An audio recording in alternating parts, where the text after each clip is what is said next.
And I've heard Koh Phangan has been more digital nomad friendly in the past couple of years. So I'm just curious, like how it is now and like what you like to spend your days doing there. It really is. Like there's definitely, I think you'll understand this from being a nomad and living in Bali. Like there's certain places that people tend to go to. And Koh Phangan is one of those places. Like if you like the vibe of Bali, for example, you're probably going to like the vibe of Koh Phangan. And Koh Phangan, I mean, I wasn't here. I last came to Koh Phangan 2 years ago. Before that, it was like I say 2014. But 2 years ago, I was living on Koh Samui for a few months. So I'd often come over to Koh Phangan and see it. And to be honest, I didn't understand. Like everyone used to say, oh, it's a digital nomad hub. Like there's digital nomads here. It's the main place in Thailand other than Chiang Mai where digital nomads would hang out. And I couldn't see it then. Like 2 years ago, I did not see that. Like I didn't see that many people working on their laptops in cafes. There was a couple of co-workings, but not many. But I did feel like the call to kind of like come back. And I was like, I feel like there's something more to explore here. And in the past 2 years, there has been a lot of development, not at the same pace as Bali is developing, I have to say. It's not as quick as that. But has been a lot of development in the past 2 years. And you do see now way more people in cafes working on their laptops. There's way more co-working spaces that have been open. There's way more like business events, co-working events. I've actually just started a community here on the island and we meet every week to do a co-working session, and it's like kind of blown up here already. We've only been running it for 3 weeks, but it just shows you that there is a digital nomad community here, but it's not like in Bali you'd go to Canggu, for example, and you can see that it's a nomad community. Here it's less obvious, but there's a lot of nomads, but you're spread out because the island's quite big and all of the nomads are kind of spread out across the island. So what we're trying to create actually is like a community of people where everyone can kind of meet each other. And there are a couple of things obviously that do offer that as well at the moment, but there's definitely nomads here and there's more demand for nomad events as well because people want to meet everybody. We can't seem to find each other without these events happening. That's good that the community is growing and you guys can put on events to meet each other because it's, really important as a digital nomad, having that community around you.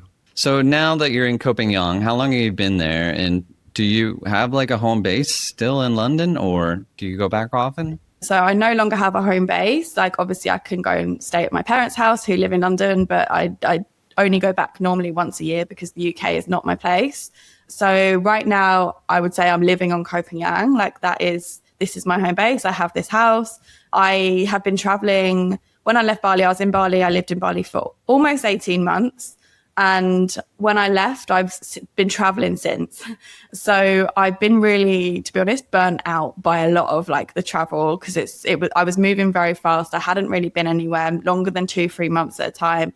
So when I came here, I'm really like trying to shift my business in a different direction. I was like, to do that, I'm going to need a bit of stability. So I came here. I've rented a house for the next 6 months. Tell us like a little bit about like the cost of living there in Koh Phangan on this island in Thailand versus back home. I mean, I'm from London, so it's expensive. So pretty much everywhere is like cheaper than London. But Koh Phangan is actually not that affordable, I would say, like accommodation wise, because it's very high in demand. There, like I say, in the past 2 years, there has been an influx of nomads, of other communities from around the world as well that have like come here and landed here and created businesses here, bought up land.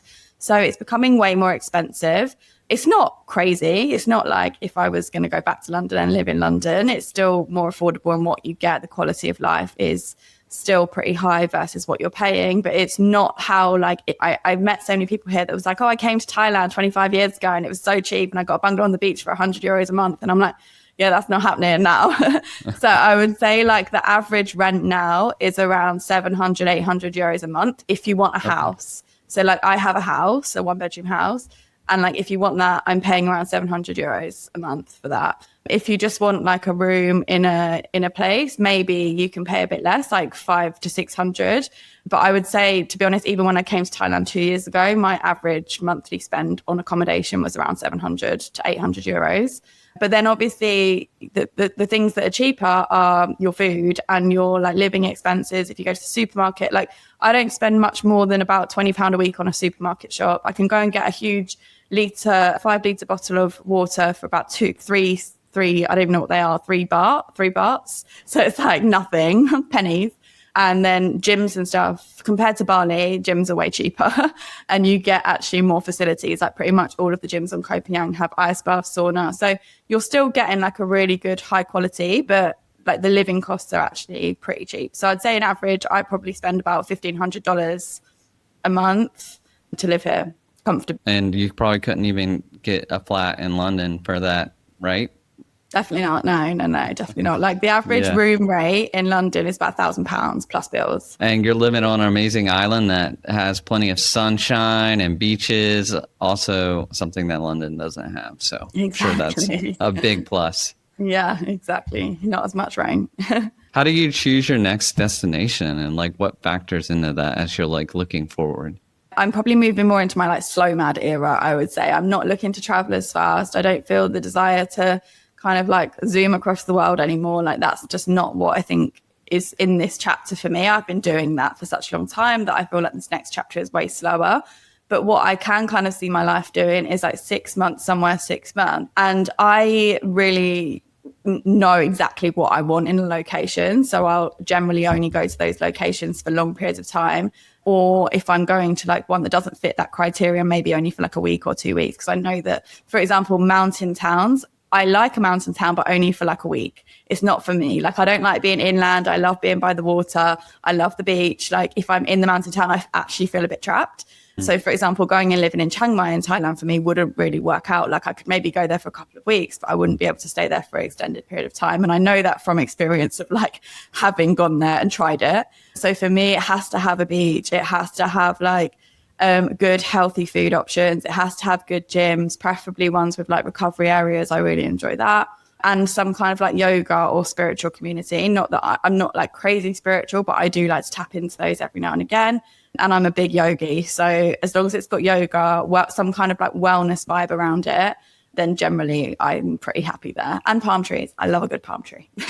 All the things you need, you know, on an island, somewhere beautiful for half the price of London, if not more. Love it. Yeah. So can you describe like what's a typical work day look like for you there in Koh Phangan? I generally don't work in the morning. So my brain doesn't switch on until about midday. So luckily we're recording this at midday. So I generally spend like my mornings pretty much for myself. And like I'll wake up like 7:30, 8.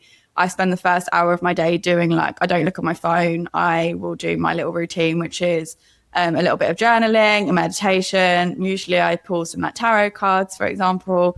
And then I'll probably go to the gym or I'll go to yoga or I'll do something in my house or I'll go for a beach walk. And then I generally start working maybe either from home or from a cafe or co-working around like 11:30, 12 usually.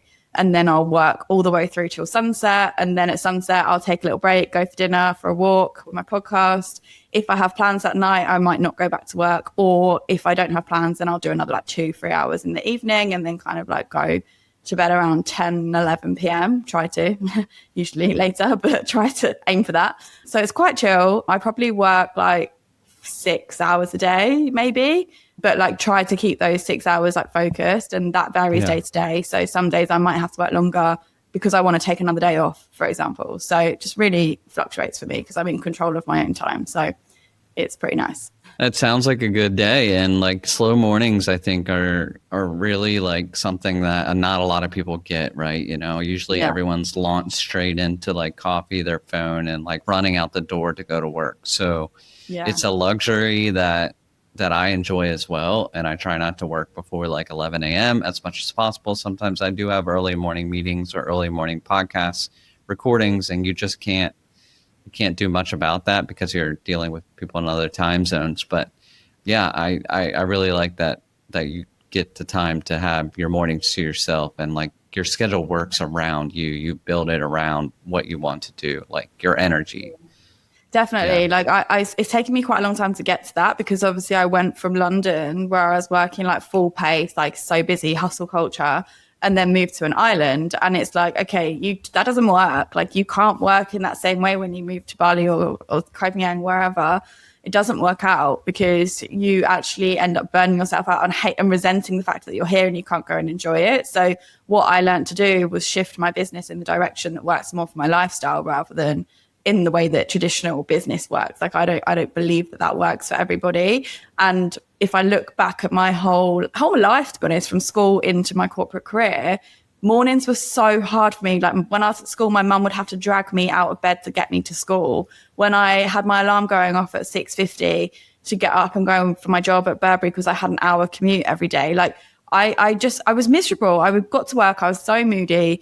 I wasn't showing up as the best version of myself until way later on in the afternoon. And then I needed to eat I would eat loads of sugar just to get me through the day. And that's not healthy. So I try to really like think about like what I need and make my work life fit around that, basically. Yeah. Yeah, it's great. And it's great that you have the opportunity to do it. It sounds like you're running your own business. So tell us a little bit about like what you do. Thanks for tuning in. If you found this episode useful, please like, subscribe, and share it with a friend. You can hear all the full episodes of Digital Nomad Nation wherever you listen to podcasts. Drop your key takeaway in the comments below. We'd love to hear from you. And remember, you're only one bold decision away from a life full of freedom.